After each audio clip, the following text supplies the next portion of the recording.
മുംബൈയിലിരുന്നും ഇനി കേരളത്തിലെ ഭൂനികുതി അടയ്ക്കാം. കേരളത്തിലെ വ്യവസായ റവന്യൂ വകുപ്പുകൾ ഡിജിറ്റൈസ് ചെയ്തതോടെ നടപടിക്രമങ്ങൾ ലളിതമായ വിവരം മുംബൈ മലയാളികളുമായി പങ്കുവയ്ക്കുകയായിരുന്നു കേരള റവന്യൂ ഭവന നിർമ്മാണ മന്ത്രി കെ രാജൻ.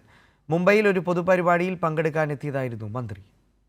കേരളത്തിൽ ഭൂമിയുമായി ബന്ധപ്പെട്ട എല്ലാ സേവനങ്ങളും ഇനി ഓൺലൈനിൽ ലഭ്യമായിരിക്കുമെന്ന് മന്ത്രി കെ രാജൻ പറഞ്ഞു. പഴയതുപോലെയല്ല, ഇപ്പോൾ ടാക്സ് അടയ്ക്കാൻ നാട്ടിൽ വരണ്ട, പോക്കുവരവ് നടത്താനും തണ്ടപ്പേര് പിടിക്കാനും നാട്ടിൽ വരണ്ട. മുംബൈ മലയാളികളെ അഭിസംബോധന ചെയ്ത് സംസാരിക്കുകയായിരുന്നു കേരള റവന്യൂ ഭവന നിർമ്മാണ മന്ത്രി.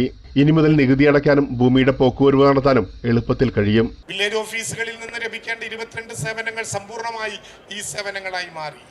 ബോംബെയിൽ ഇരുന്ന് ടാക്സ് അടയ്ക്കും. കേരളത്തിലെ വ്യവസായ റവന്യൂ വകുപ്പുകൾ ഡിജിറ്റൈസ് ചെയ്തതോടെ നടപടിക്രമങ്ങളും ലളിതമായി. കേരളം ഇന്ന് ത്വരിതഗതിയിലുള്ള വ്യവസായ വളർച്ചയുടെ പാതയിലാണെന്നും മന്ത്രി ചൂണ്ടിക്കാട്ടി. വ്യവസായ നിക്ഷേപ മേഖലയിൽ ഇന്ത്യയിൽ 1ാം സ്ഥാനത്താണ് കേരളമെന്നും മന്ത്രി പറഞ്ഞു.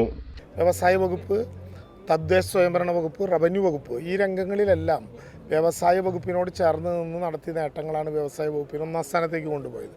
കേരളത്തിൽ വ്യവസായം ആരംഭിക്കാൻ, വാണിജ്യമോ വ്യവസായമോ ആരംഭിക്കാൻ ഏതെങ്കിലും വിധത്തിലുള്ള തടസ്സമില്ലെന്ന് മാത്രമല്ല, അങ്ങനെ നിക്ഷേപത്തിന് വേണ്ടി വരുന്നവർക്കുള്ള എല്ലാ സഹായവും ഉദ്യോഗസ്ഥ തലത്തിലുൾപ്പെടെ കാത്തിരുന്നാലോ മാറ്റിവെച്ചാലോ നടപടി ഉൾപ്പെടെ പ്രഖ്യാപിച്ചുകൊണ്ട് ഗവൺമെന്റ് മുന്നോട്ട് പോകുക. ഫെബ്രുവരി 20, 21 തീയതികളിൽ നടത്താൻ പോകുന്ന നിക്ഷേപ സംഗമത്തിന് മുന്നോടിയായി മുംബൈയിൽ നടത്തിയ റോഡ് ഷോയ്ക്ക് വലിയ പിന്തുണയാണ് ലഭിച്ചതെന്നും മന്ത്രി പറഞ്ഞു. മുംബൈയിൽ ഹിരാനന്ദാനി കേരളൈസ് അസോസിയേഷന്റെ വാർഷികാഘോഷ പരിപാടിയിൽ പങ്കെടുക്കാനെത്തിയതായിരുന്നു മന്ത്രി കെ രാജൻ. പ്രേംലാൽ, കൈലി ന്യൂസ്, മുംബൈ.